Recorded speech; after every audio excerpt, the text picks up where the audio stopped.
Talofa, and welcome to the 5th episode of Shop Talk. I'm here with Erin. Erin, say hi. Hello, everyone. Oh my gosh, I'm so happy to have you here. I'm so excited to be here. So, where are you from? I am from a little town called Statesville, North Carolina, and it is about 40 miles north of Charlotte. Mm-hmm. It's so sweet. I know, like, you and Mac are both from North Carolina. Yep. Yeah, we have a lot of North Carolinians. Yeah, Mac and Emma-Grace. Mm-hmm. And Emma-Grace? Yes, Emma-Grace is from Raleigh. Oh, no way. Mac's from the East Coast. Emma-Grace is from Raleigh, and I'm from the mountains. Damn. You guys are from all over. I know. So today for the art that we're going to be doing is Erin just had a show with Tishnu Theater called No Guts, No Glory. And Erin's going to be teaching me the choreography from Time Warp. Yes, I am. Yeah, it's going to be so much fun. We're recording this in a little space, but we'll make do. We're making it work. We'll make it work. All right. Since I've known you, you've always been such a beautiful dancer. Oh my goodness, thank you. Yeah. And recently you just had your choreography debut. I did. Yeah. What was it like choreographing for a whole show, and what were some of the highlights and challenges from your experience? Yeah, well, oh my goodness. It was really the most amazing experience ever.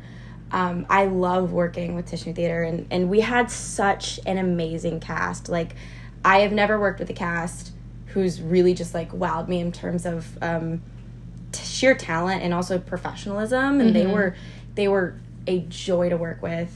The show was actually a concert, so it wasn't a full length, like, typically in the spring we do a full length show, typically a musical, but No Guts, No Glory was a concert, and so it was I think nicer to have my choreographic debut be something that wasn't such a huge project to take on. Yeah. And it was a little bit tamed down, I guess. But I mean, the biggest challenge was probably that, having to choreograph for a concert. Yeah. And having to be constantly aware of, like, okay, where are the mic stands? Where, how do I make sure that, this translates choreographically, but people can still be heard, and where are they in relation to the band? Like, is the band going to be in the way? Like, all of these things were kind of hard to traverse, because I've choreographed things in the past, but they've been solo pieces and like traditional dance pieces. So nothing that involved having to act, sing, and dance at the same time. But yeah, it was a really great show. It was a really great debut. A lot of people I loved came out to see it, so that was really exciting too. Yeah. You stated that your focus when you started in collaborative arts has shifted from dance to more directing and theater production stuff. Tell me more about that. Yeah. I mean, I NYU was the one school that I applied to not for dance. I was actually confirmed to go to Elon, into their dance program, Elon University in North Carolina, into their dance program before I got my acceptance letter from NYU. And so this was kind of like a shot in the dark, because I was just, I mean, I had a similar experience, I'm sure, as every one of us did, hearing about the collaborative arts major and being like, this is me. This is so me. But I think, as I've matured in my career and, like, the projects that I've been doing, realized that dance is really taxing. And it, there comes to a point in everyone's career. I mean, I was never a professional dancer because I didn't really go down that track. But where it's like, all right, I'm going to give it to the kids, you know? And I don't know, there's so many things about directing that excites me. I was able to direct a piece last year in for one of Druckmann's classes, and it was a tiny little thing, but it really just, like, kind of lit that flame under me, and I was like, this is for sure what I want to do. And so that shift has been, and honestly, like, I think that there's major benefits to directing things with a choreographic background. I think it just aids that process, really. So yeah. Nice. And I know dance is extremely hard on the body. Like, oh yeah, you know. Yeah. Yes. Well, yeah. But yeah, like the dance students at NYU, like it's a 3-year program. Because they're trying to just shoot you out there because they know your body's going to give out by the time you're 26. It's like, crazy. It's insane. It's super crazy. This summer you said you interned with the New York Futurists? New York Neo-Futurists. Oh, Neo-Futurists. Tell me more about what your role was and what you thought about working with them. Yes. Oh my gosh. They are a small experimental theater company. Actually, we're next door neighbors to them. NYU is. They are currently at the Crane Theater, which is on East 4th Street in between, right on the corner of 2nd Avenue. And yeah, I had the opportunity to intern with them. It was an amazing, like, it's nothing like a traditional theater company. And I got to handle mostly prop needs. So the show that they do is a show called The Infinite Wrench, and it's basically a series of 30 plays that they do in under an hour. So each play is kind of like 2 minutes long, and some will be funny, some will be political, some will be like, you know, on the cusp of like, is this theater, you know, which is a really exciting thing, and very like a thing that, you know, was kind of grown in New York. But yeah, I handled a lot of, because the show was different every night, based off of, you know, plays that were taken out and plays that were put back in. All of the work is written by the ensemble of the Neo-Futurists. And so they would be like, hey, Erin, I need 3 blocks of cheese for tonight. And, like, that would be my job. And some of the things would be just the most insane things. Like, there was one time I needed to get, like a bubble gun. And that was, like, you'd be surprised at how hard some of these things are to track down. Where do you find a bubble gun? Yeah. We ended up just getting one on Amazon. But, yeah, it was, I was constantly having to go to, like carpentry stores and be like, do you guys have, like, a piece that's like this, you know, like, and I would just describe, and they'd be like, what? They always would ask me, what is this for? And I'd be like, it's for a show. Like, it's for a show. I'm not going to go into it more than that. But yeah, so it was a lot of prop. I was handling a lot of prop stuff and house management. We would work the box office, and just kind of, like, make sure audiences were behaving during the show. And that everything kind of ran smoothly. Nice. Go see them. They have a show every Friday and Saturday night at 10:30 at the Crane Theater. Fantastic theater company. I think they have $14 student tickets. Ooh. Yeah, like, go see them. I love a good discount. Coming from a performance background, I understand that you are also interested in off-Broadway shows. Yes. And what's currently running. What are some of your favorite shows you've ever seen, like, in general? Oh my gosh, in general. Well, you know this. I'm a huge Hadestown girl. Stop! Oh yes, my God! I have seen that show 3 times now. Yeah. I have an addiction. It's insane. I'm typically, like, not, I mean, okay, actually, I was going to say I'm not a commercial Broadway girly, but I so am. I'm such a liar. I am. But yeah, Hadestown will just top the charts for me every time. I know, it's so good. Oh my goodness. Oh, I know, when Eva Noblezada left, it, like, crushed me. I know. I know, but she's in Great Gatsby now. I have to see it. It's completely sold out. Like, no one can get tickets. I know. And Jeremy Jordan. Like, I know. Oh my God. Oh my God, I'm losing my mind. Same. But I saw a show recently called Stereophonic, done by Playwrights Horizons.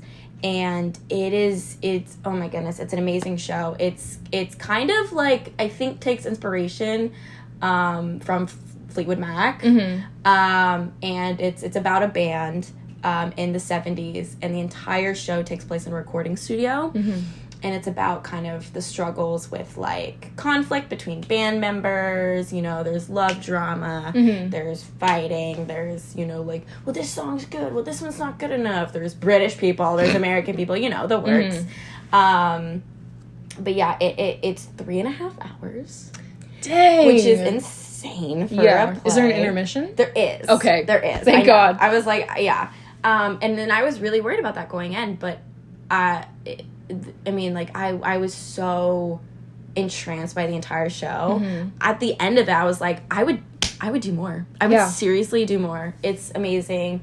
I don't know if you can get tickets anymore. They might be sold out. But if anyone's interested, Playwrights Horizons, Stereophonic. Yeah. That kind of sounds like do you know the musical Bandstand? It sounds like that, like a little bit, like a tiny bit. Yeah.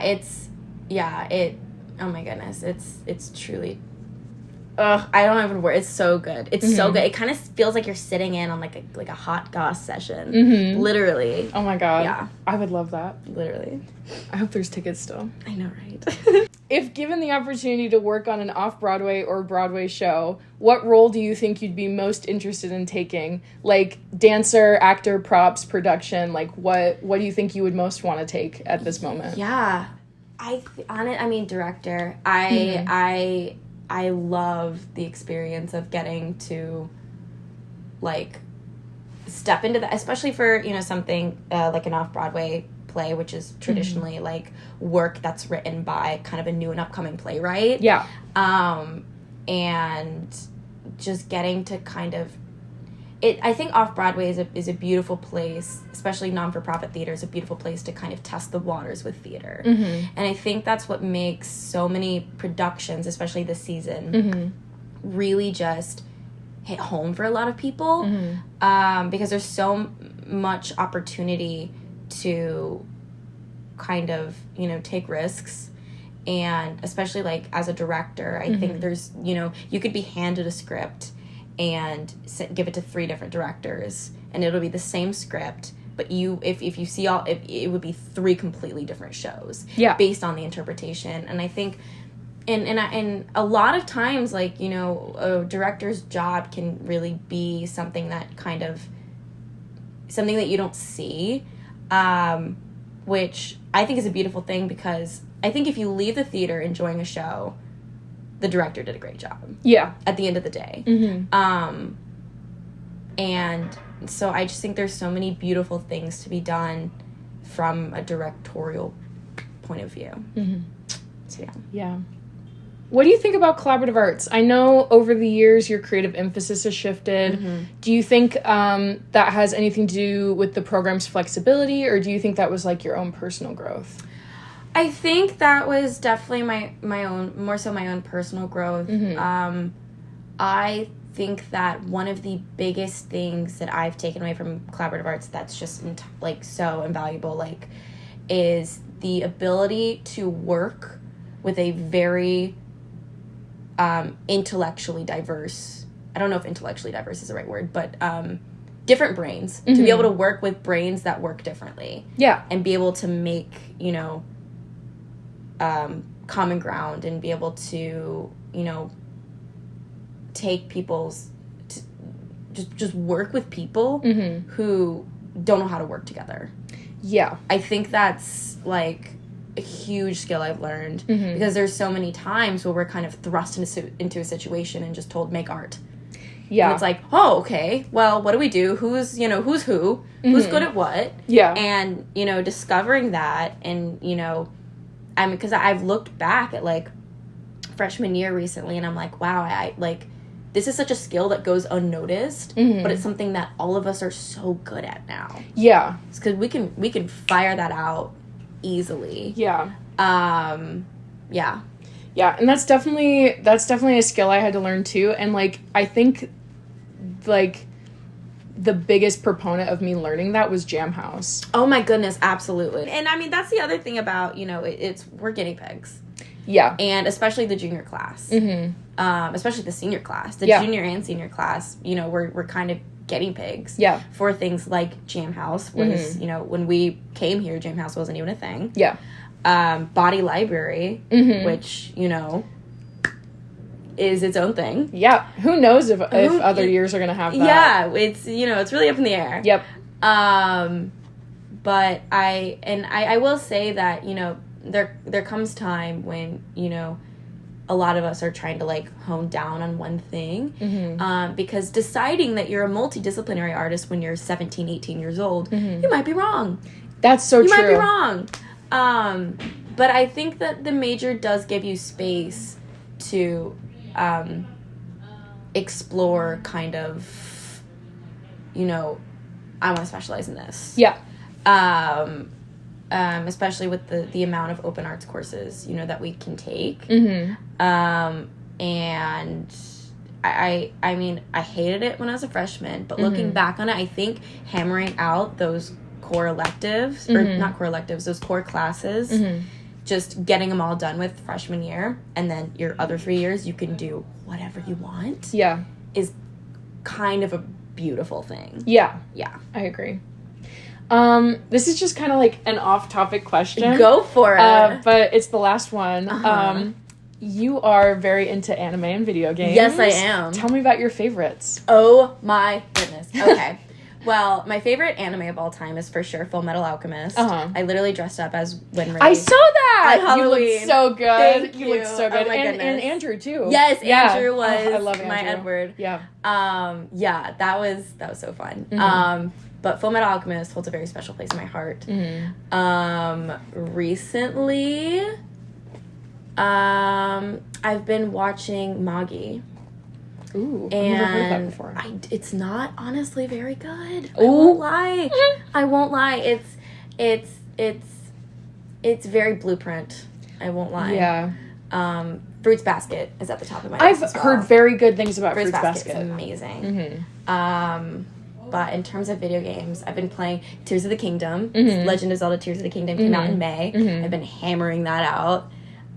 Trying to avoid spoilers. I know it's literally November and I have not beat the game. No one come for me.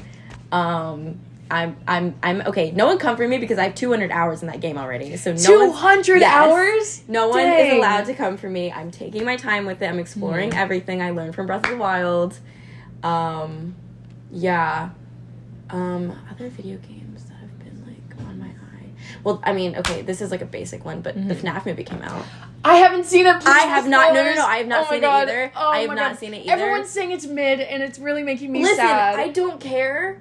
Josh Hutcherson. Matthew Lillard. Oh, I don't even care. I just want to stare at him. I'm obsessed with him. And it started with the Hunger Games, and it just it has simmered like a little fire inside me, and it's come back. Yes. No, literally, PETA gone rogue.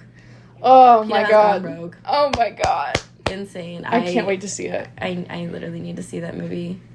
But yeah, I've been kind of getting back into Stardew Valley. Okay. I tried playing Stardew Valley, but I think the how fast the day goes by really makes me nervous. Yeah. That's so fair. And I can't fish. I can't figure it out. I cannot figure it out. Yeah. That's a huge comfort game for a lot of people I know. Yeah. I know Animal Crossing is my comfort game. Oh, so true. How did I not even mention that? Love Animal Crossing. I love Animal Crossing. It's just so fun. It's everything to me. I had to restart my world. No. Yeah. Why? I lost my Switch like a year ago. Oh. And then I just got a new one. And restarted a new world.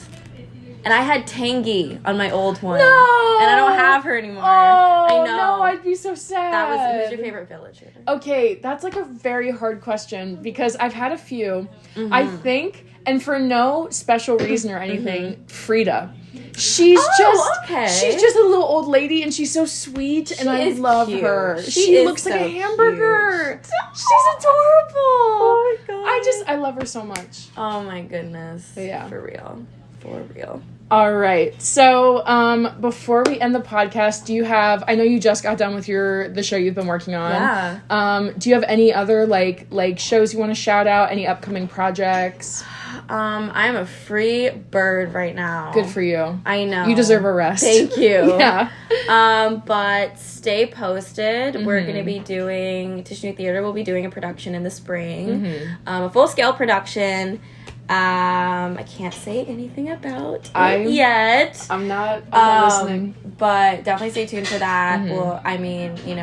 We'll be opening up people to apply for the creative team, the board, and also auditions. So if you want to be involved in any way with, theater, audition, apply. It's a great, it's so fun. It's so good. We're like a family. We're like a big family. Yeah. Yep. Aw. Yeah. All right. Well, thank you guys so much for listening. We are gonna go and we're gonna go learn the dance. But this will be it for the speaking portion. So, all right. Yeah. Have a great week and don't forget to disappoint your father. Amen. Bye. Bye. Shop talk. I hope you had fun. Shop talk. I hope your nose didn't run. You should tune in for next week's pod. I think you're hot if you have a dad bod. Oh shit.